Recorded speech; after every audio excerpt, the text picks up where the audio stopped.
bakit napapalabas yung laro namin. Dahil yung paano siya mag-handle ng player. Isa yun sa factor siguro na kung ba't namin na-show yung talent namin. And then kahit hindi man sa court, kahit sa labas lang, parang father niya din siya sa amin. So, malaking tulong yun para sa amin.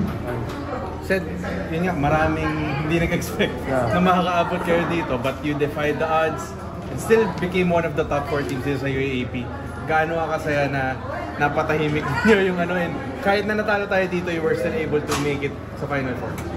Sobrang saya kasi nakapasok kami dito.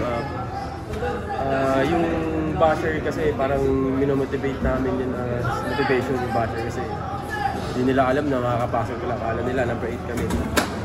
Napatunayan namin na hindi kami hanggang dun lang.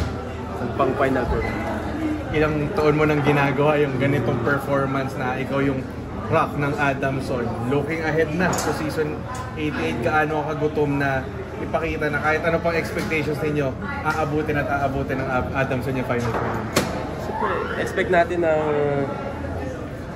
next season na mas gigil pa kami na hindi lang Final Four yung gusto namin marating.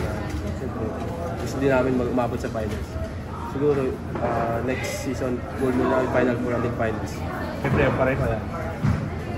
Wala na, para hindi na mahirap. Pagod eh. Thanks,